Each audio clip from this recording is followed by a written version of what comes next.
Bonjour à toutes et à tous, heureuse de vous retrouver. Bonjour Gilles Gansman. Bonjour Valérie. Bonjour Benoît Chaumont. Bonjour. Merci d'être avec nous. Vous êtes journaliste, vous êtes réalisateur et vous avez réalisé justement ce documentaire qu'on va pouvoir voir ce soir sur France 5 dans le cadre de l'émission Le Monde en face à 20h50. Covid-19 aux origines d'une crise mondiale. On va y revenir. Je rappelais qu'effectivement, et nous en parlons aujourd'hui toute la journée sur Sud Radio, il y a un an, le président de la République annonçait que nous allions être reconfinés. Vous revenez sur ce virus, sur cette course folle. Et je vous disais juste avant que vous n'arriviez que ça donnait le tournis de revoir toutes ces images. On va en reparler dans un instant avec vous, Gilles. La question du jour. Eh bien, la question du jour, elle est par rapport à hier soir. Vous savez qu'hier soir, TF1 a diffusé un téléfilm sur l'affaire Fourniret. Alors, le fils est intervenu. Il y a eu pas mal de polémiques. Et donc, on a voulu savoir que maintenant qu'il a été diffusé et que vous l'avez peut-être regardé, enfin, quand je dis peut-être... Ça n'a pas été un carton. 4,5 millions, c'est pas mal. Hein. Bah oui, mais ils ont été battus en ménagère, comme on dit, par M6. Et 4,5 millions, je pense que TF1 attendait beaucoup mieux de ce un plus gros carton. De ce téléfilm. Ça a battu les rivières pour. Oui, mais pas de beaucoup non plus. Donc, c'est pas une grande réussite. C'est mi-figue, mi-raisin. Voilà. Oui, à 60%, non à 40%. C'est-à-dire ? Pour l'instant, les gens pensent qu'ils ont eu raison de diffuser un téléfilm sur l'affaire Fourniret. Vous pouvez réagir sur le compte Twitter de Sud Radio et puis allez nous donner votre opinion et voter. Allez, on passe au zapping ? C'est une bonne idée. Sud Radio, 10h midi, Média, l'instant zapping. Alors Valérie, on va en parler avec notre invité Benoît Chaumont. Cela fait donc 1 an que Emmanuel Macron a décidé le confinement. Et je vais vous ramener au 19 février 2020 où on découvrait le premier malade français. Le médecin Philippe Pinello a été celui qui a tenté de le sauver et de le soigner. C'était un sujet BFM. C'était le 19 février 2020. Cette consultation, Philippe Pinello s'en souvient comme si c'était hier. Ce jour-là, il reçoit pour la seconde fois en une semaine le professeur de techno de Crépy-en-Valois. Le moment est grave. Il y a quelque chose qui me fait dire que c'est pas bon, quoi. Il avait perdu 8 kilos en une semaine. L'enseignant décède quelques jours plus tard à l'hôpital de la Pitié-Salpêtrière. Autant sous H1N1, on avait reçu longtemps avant des masques, des gants, des lunettes, des surlunettes. Là, on n'avait rien. On se dit, mince, de toute façon, on a rien su, donc ça doit pas être si terrible que ça. Et dans le documentaire, Benoît, vous en parlez de ceux qui vont amener le virus en France, avec entre autres un médecin qui se sait malade et qui prend l'avion quand même sans dire qu'il est malade. C'était pour le SRAS, ça, en 2003. Oui, qui avait caché en effet ses symptômes et qui était arrivé en France. Et ce qu'on raconte dans le film, en effet, c'est que à l'époque, le savoir-faire français en matière d'épidémie a été mis à l'épreuve parce qu'ils ont mis 3 jours, je crois, à retrouver tous les passagers qui étaient dans l'avion. Incroyable. Ouais. Il est 16h, Valérie, quand Emmanuel Macron annonce la suspension du vaccin d'AstraZeneca, à la grande surprise de tout le monde, mais surtout à la grande surprise des pharmaciens qui venaient juste d'être autorisés à donner le vaccin AstraZeneca. Une annonce qui a choqué Philippe Besset, c'est le président de la Fédération syndicale pharmaceutique de France. C'est parfaitement insupportable d'apprendre par la télévision, en pleine journée de vaccination, qu'on n'a plus le droit de vacciner. C'est en milieu de flacon qu'on doit interrompre la vaccination pour des allégations de problèmes qui sont survenus et qui ne sont pas prouvés. Donc c'est très très très étrange comme méthode et comme méthodologie. Et j'imagine que vous allez parler de la suspension. On va évidemment en reparler tout à l'heure avec les débatteurs. Et donc l'Italie, Valérie, l'Espagne, l'Allemagne, tous ont arrêté le vaccin AstraZeneca, sauf, devinez qui ? La Belgique. Bravo madame. Sauf la Belgique qui s'y refuse. Frank Van der Broek, le ministre fédéral de la Santé, est venu s'expliquer. Là, c'est sur la télé belge RTL TVI. La sécurité du vaccin est ultra importante. Arrêter cette campagne de vaccination en sachant qu'il y a tellement de circulation du virus, ça serait irresponsable parce que c'est une protection sûre et efficace contre cette maladie. Il faut savoir que pas mal de gens qui meurent de la Covid meurent à cause d'une thrombose. Ça veut dire que les autres pays, nos voisins français, allemands, se trompent complètement de politique? Non, ils ont pris la mauvaise décision? Non, ça je ne dis pas. Non, ça je dis pas. Je suis diplomatique. Vous avez vu comment c'est un politicien? Non, ça il dit pas, mais il le pense quand même. Hein. Ouais. La cérémonie, oh là là, glamour des Césars, n'arrête pas de défrayer la chronique. Et hier, le comédien Thierry Lhermitte, dans C'est à vous, a été choqué que de nombreux thèmes n'aient pas été abordés au cours de cette cérémonie. Je regrette parce qu'il y a beaucoup de sujets qui ont été abordés, beaucoup de malheurs du monde qui ont été abordés, mais je regrette qu'on n'ait pas abordé les Rohingyas, le Yémen, la Syrie, les élections américaines avec l'invasion du Capitole, Navalny, l'endométriose, pas un mot, le bien-être animal, la chasse à courre, rien du tout, l'Arménie, la stigmatisation des anorexiques dans le milieu du sumo japonais, la grossophobie dans le milieu des jockeys, c'est horrible, horrible. Le remboursement des soins dentaires, l'excision et les GAFAM, pas un mot là-dessus. Voilà. C'était ironique, évidemment. Oui, sans doute. Mais oui, je précise. Ouais. Alors, vous en vouliez du glamour, de la paillette, Valérie, de la voix chaude. Eh bien, c'est mon petit cadeau, rien que pour vous ce matin. C'est le nouveau titre d'Amanda Lear qui a été présenté sur BFM. Et oui, elle sort un nouvel album, Amanda. Ah bon? Ça s'appelle More. Longer than always is a long, long time. But far beyond forever. Elle n'avait pas déjà chanté, ça? Bon, non, ça ressemble à du Amanda Lear. Ouais, ouais. Vous voulez que je vous révèle un secret? Notre réalisateur, il rêve de danser là-dessus, Mathilde. C'est vrai? Mais oui, il rêve on lui fera rencontrer Amanda Lear. On lui fera rencontrer Amanda Lear, notre réalisateur. Allez, beaucoup plus sérieusement, Le Monde en face ce soir sur France 5, Covid-19 aux origines d'une crise mondiale. Benoît Chaumont, c'est vous qui avez réalisé ce documentaire. Vous démarrez il y a tout juste un an, même un petit peu avant, et on était loin d'imaginer, et c'est un petit peu ce qu'on retient de ce documentaire, ce qui allait se passer. Oui, en fait, dans le film, on revient sur les 6 premiers mois de cette crise, donc de décembre 2019 à grosso modo la levée des confinements, où tout le monde espérait que c'était derrière nous. C'est raté. Mais oui, on commence en décembre 2019, en fait, où certains happy few scientifiques reçoivent dans leur mail, parmi leurs mails, une alerte qui parle d'une pneumopathie étrange. Donc c'est juste un bulletin d'alerte, en fait, où rien de plus. Et aujourd'hui, on sait où on en est. Mais c'est assez saisissant de regarder, de revoir ces images à l'aune de ce qu'on sait aujourd'hui et de voir comment personne au départ ne le prenait très sérieusement. La Chine, c'était très loin et tous ces experts, entre guillemets, reconnaissent leurs erreurs. Alors, la Chine, c'était très loin, et puis la Chine, c'est quand même une dictature aussi, qui nous a quand même pas donné tous les chiffres dans le détail.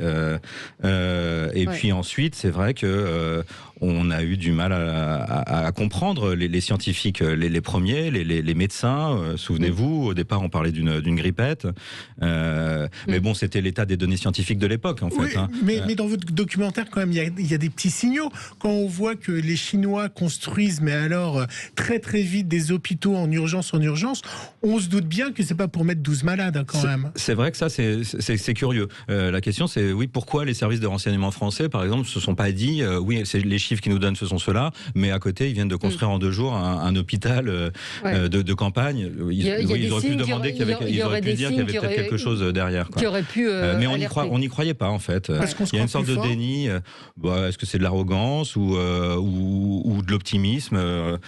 C'est vrai que c'est jamais arrivé pour l'instant. On n'a jamais eu de grosses épidémies en Occident. Alors il y a eu la grippe espagnole et vous en parlez dans le documentaire. On va écouter un extrait. La grippe espagnole se transforme en pandémie en quelques mois. Les systèmes hospitaliers du monde entier sont submergés. Les États prennent des mesures.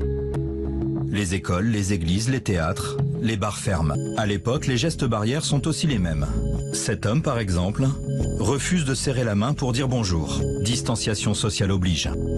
Et le masque s'impose dans la vie quotidienne, avec la même pénurie et les mêmes questions qu'aujourd'hui. C'est assez frappant, ce parallèle qui est fait avec la grippe espagnole. Même pour tout vous dire, cette image de cet homme, là on ne la voit pas, vous la verrez ce soir, mais en tout cas cette image de cet homme qui refuse de serrer la main, alors qu'on est en 1918, c'est un siècle. En effet, c'est saisissant de voir le parallèle entre la pandémie de l'époque et celle d'aujourd'hui, et les similitudes, donc avec les mêmes gestes barrières. Et puis les théâtres, tout a fermé, les théâtres, les magasins, tout a fermé. à ce moment-là aussi. Comme aujourd'hui. En fait, quand vous y pensez, c'est la seule solution pour lutter contre une pandémie, c'est de s'enfermer chez soi. Ça a toujours été. Ouais, et vous avez évoqué aussi dans ce documentaire, il y a énormément d'experts qui parlent. Il y a des médecins, il y a William Dabb, il y a plein de gens. Il y a aussi Christine Ockrent et d'autres géopoliticiens, je ne sais pas si on dit ça comme ça, qui reviennent sur justement cet aspect politique, géopolitique, qui est très très fort aussi. On parle souvent que de l'aspect sanitaire, mais il y a cet aspect-là qui est très important aussi. Oui, en effet, on a essayé d'avoir une lecture géopolitique et on a essayé d'analyser l'impact géopolitique que ça a pu avoir sur la planète, parce que c'est le cas. Bien sûr. Avec une mondialisation remise en question, avec l'économie à l'arrêt pendant plusieurs mois, avec ce choc en effet entre la Chine et les États-Unis, avec le retour des États-nations, le retour des frontières. Donc oui, il y a une analyse géopolitique qui est effectivement là et qui montre aussi les rapports entre la Chine et le reste du monde, qui oui, avec la Chine qui a profité. Alors bon, ça vient de chez eux, a priori, mais ils ont essayé de se racheter une image quand même au pic de la crise avec ces masques, avec ce qu'on a appelé la diplomatie du masque, c'est-à-dire en envoyant au monde entier des stocks de masques en Afrique notamment, pour dire regardez, on est là et on vient vous aider, quoi. Qu'est-ce qui vous a le plus étonné, vous, en réalisant ce documentaire, En fait, les images, c'est 2 mois de montage, ce genre de documentaire. Donc les images, je les ai vues et revues. Le film, j'ai dû le voir 5 fois. Et à chaque fois que je revois ces images de confinement, j'ai la chair de poule. C'est exactement le sentiment. Je vous ai dit, moi, j'ai en disant ça donne le tournis. C'est vrai qu'on est complètement c'est sidérant, sidéré. En fait. Voilà, le mot est sidéré par ce qui s'est passé. Et on prend conscience, on en avait peut-être un peu pris conscience au quotidien, mais que c'est un événement historique. C'est-à-dire que ce film le positionne comme un film d'histoire, en quelque sorte. Est-ce qu'il y a... Alors, peut-être répondre à ça, c'est-à-dire on se rend compte que c'est un événement historique. C'est du jamais vu, c'est sûr qu'on n'était pas à manque de superlatifs dans ce documentaire. C'est vrai. Oui, la moitié de l'humanité à l'arrêt, enfermée chez elle. Vous vous en rendez compte? On a d'abord fermé les frontières, donc c'était les pays qui étaient fermés, puis ensuite notre espace de vie et de liberté s'est réduit à 4 murs chez nous, quoi. C'est absolument. Est-ce qu'on se dit qu'on aurait pu faire autrement? C'est toujours facile de refaire le match. C'est toujours délicat de refaire le match après, c'est vrai. Mais on aurait peut-être pu être mieux préparé. Regardez la Corée du Sud, pareil, j'en parle dans le documentaire. Ils étaient bien mieux préparés que nous. Et d'ailleurs, quand le monde se confine, eux, c'est pas le cas. Il y a que les écoles qui sont fermées en mars en Corée du Sud. Et pourquoi? Parce qu'ils ont des méthodes ultra agressives envers les virus, qui n'auraient pas marché chez nous. D'ailleurs, je pense, puisque on a essayé avec l'application Stop Covid, ça n'a pas marché. En Corée du Sud, c'est non seulement Stop Covid, mais ils recoupent les informations de vos cartes bancaires, de caméras de vidéosurveillance, pour retrouver les cas contacts qui pourraient être contaminés. Donc cette technique qu'on a mis 1 an, nous, à mettre en place du dépisté, tracé, dépisté, isolé, eux, ils l'ont mis en place en 3 semaines et ça a tout de suite fonctionné. Est-ce qu'il y a des hommes politiques qui ont refusé, parce qu'il n'y a aucun ministre de la Santé dans votre documentaire? Oui, il n'y a pas de... Ah oui, ils ont refusé carrément. Tous. Même Roselyne Bachelot. Alors qu'elle a le bon rôle dans cette histoire maintenant. Mais oui, elle est, par solidarité gouvernementale, elle n'a pas voulu, elle a préféré ne pas nous répondre. J'ai eu Agnès Buzyn au téléphone au début du documentaire, qui m'avait dit oui, elle était prête à nous parler, et puis finalement, le lendemain, elle m'a rappelé en me disant j'ai eu mon avocat et je préfère pas le faire puisqu'ils ont des procès. Ils ont des procès. Oui, mais vous pouviez lui donner un droit de regard sur le doc en interview. Ça veut dire quoi, un droit de regard? Vous êtes journaliste ou quoi? Non, vous pouvez le visionner. Certains, on leur propose de. Mais c'est pas un droit de regard, ça veut rien dire un droit de regard. Quand on est journaliste, on donne pas un droit de regard à un politique. Ça arrive dans la moitié des documentaires. Non, on arrête ça parce que c'est pas possible. Mais bien sûr que si. Mais vous plaisantez. Mais à Capat, il y a des droits de regard, heureusement. Les gens demandent d'avoir un droit de regard, ils regardent. Ah, vous voulez après, dire on corrige ou pas. si elle avait accepté l'interview? Oui, bien sûr. Non, c'est pas des méthodes de journaliste. Enfin, je pense pas. Non. Ça fait longtemps que ça a changé. Mais bon, toujours est-il que les politiques n'ont pas souhaité répondre. Non. Et c'était votre souhait ou pas? Ah non, je dis, non, mais il n'y a aucun politique pratiquement, je crois. Oui, mais on a essayé tout le monde. Ouais. On a lancé des invitations à l'ensemble du gouvernement, enfin en tout cas ceux qui étaient concernés. Édouard Philippe évidemment, Sibeth Ndiaye, Bachelot, Agnès Buzyn, comme je viens de vous dire, et puis il n'y a que Blanquer qui a accepté. Oui. Il n'y a que Blanquer, effectivement. Ça veut dire qu'ils n'assument pas cette séquence-là ? Ça veut dire qu'ils préfèrent ne pas revenir dessus dans ce genre de format, un documentaire qui a vocation plutôt historique en effet, et qui préfèrent pas se poser 3/4 d'heure, 1 heure en interview. Bon après ils ont leur raison. Hein. On ne sait toujours pas vraiment d'où vient le virus. Enfin, il y a des hypothèses. Non, c'est vrai. Ça démarre sur le marché du Wuhan. C'est d'ailleurs pour ça que je rentre pas trop dans les détails. Mes confrères d'Envoyé spécial l'ont très bien fait la semaine dernière avec une enquête vraiment pas mal qui relance un petit peu la piste du laboratoire P4. Mais non, en tout cas, moi, je n'ai pas essayé de savoir si c'était pangolin, chauve-souris ou laboratoire P4. Alors, il faut dire, Valérie, dans ce documentaire de ce soir, il y a 2 témoignages qui m'ont marqué. Ce sont les témoignages des correspondants d'Alban Mikosi pour l'Italie et le correspondant chinois de France 2 qui, lui, c'est incroyable ce qu'il raconte et ce qu'il a vécu. Il est resté enfermé en fait. En plus, il le raconte très bien. Donc, très bon, très bien. Il est incroyable. Lui, il part le 22 janvier de Pékin, puisqu'il habite à Pékin, il est correspondant à Pékin pour France Télévisions. Il va couvrir le début d'une épidémie à ce moment-là. Il va à Wuhan et il va rester bloqué 4 mois, puisqu'il va être confiné comme les habitants de Wuhan pendant plusieurs mois. Il va pouvoir continuer à faire son travail, mais oui, et les images qu'il ramène sont absolument incroyables aussi. Les images du confinement à Wuhan sont effrayantes. Et puis vous expliquez que Wuhan est quand même un cœur où on fabrique les voitures. Alors c'est ça, c'est que qui explique comment le virus a pu circuler. Dès le départ, en fait, il y a une lecture géopolitique, c'est-à-dire que comme je vous l'ai dit, c'est arrivé dans une dictature et c'est arrivé dans une ville qui se trouve être au cœur de la mondialisation et de la globalisation, un hub, c'est l'un des plus gros aéroports de Chine et qui...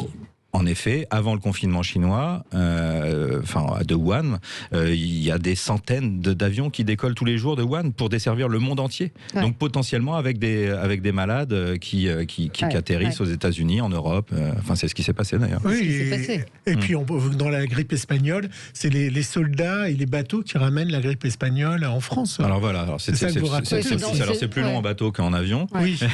mais en revanche, vous mettez un malade, j'imagine, dans un navire qui part pour l'Europe pendant 3 semaines, ça fait plusieurs dizaines de malades. Oui, c'est vrai. Il y a eu les croisières qui ont été bloquées, il y a eu beaucoup de choses.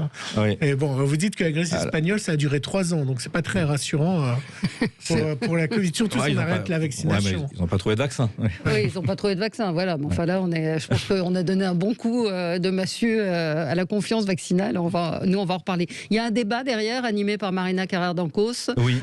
Qui sera en plateau? Vous le savez ou pas? Non, vous ne savez pas. Vous le savez pas, d'accord, bonne question. Mais c'est pas grave. Donc il y a un débat derrière. J'imagine qu'elle va revenir sur les images que vous montrez dans le documentaire. Encore une fois, on a l'impression de tout savoir et quand on se met devant ce doc, qu'on a eu la chance de pouvoir visionner en avance, on est happé par les images, on est happé par et ça m'a fait un peu l'impression quand j'étais en cours d'histoire en 4e ou en 3e, où on nous parlait de la Seconde Guerre mondiale et où on se disait mais comment on n'a pas réagi avant, comment on n'a pas fait ça, c'est-à-dire que de se dire qu'il y a quand même eu un certain nombre d'erreurs. Vous revenez sur la crise des masques, la pénurie de masques, les contradictions des uns et des autres, mais c'est vrai que c'est un événement qui était totalement imprévisible et auquel on n'était pas préparé. Et les avertissements aussi. Oui, absolument. C'est que plusieurs personnalités civiles d'abord nous ont avertis, notamment Bill Gates dans une conférence en 2015, dans une conférence TED, où il dit que la prochaine catastrophe mondiale, ce sera une pandémie, ce ne sera pas une crise nucléaire, mais une pandémie. mais bon, c'était pas non plus, enfin, c'est pas son domaine, lui, la science. Mais il a lu des rapports qui existent et qui ont été sur la table à l'Élysée des précédents présidents de la République. Ça s'appelle des livres blancs et qui annonçait qu'un des risques pour le monde, c'était une pandémie, quoi. Ouais. J'arrive pas. Je vous pose la question à vous et à Valérie. J'arrive pas. En regardant le documentaire, je me disais, est-ce que cette impression de 1 an dont on va parler toute la journée, est-ce que ça me semble proche ou est-ce que ça me semble loin? À la fois, ça me semble hier et à la fois, ça me semble tellement long, 1 an. Ouais, je suis d'accord. C'est assez curieux. C'est assez curieux comme sentiment. Oui, vous n'êtes pas mécontent. Enfin, en tout cas, c'est intéressant de revoir ces images. Mais c'est juste que depuis 1 an, il s'est passé tellement de choses. Mais d'un autre côté, le confinement, on s'en rappelle comme si c'était hier. Et puis c'est pas le même que les derniers. Absolument. Le premier était quand même extraordinaire. Le Monde en face ce soir, 20h50. Ne manquez pas ce documentaire Covid-19 aux origines d'une crise mondiale. Ça remet les choses en place. Vous avez raison, ça donne la chair de poule quand on revoit ces images, avec beaucoup de témoignages et puis cette façon de le replacer aussi dans un contexte géopolitique, cette crise entre les États-Unis et la Chine. C'est tout à fait passionnant. Merci beaucoup Benoît Chaumont d'être venu ce matin pour nous raconter ce documentaire que j'espère on vous a donné l'envie de regarder ce soir.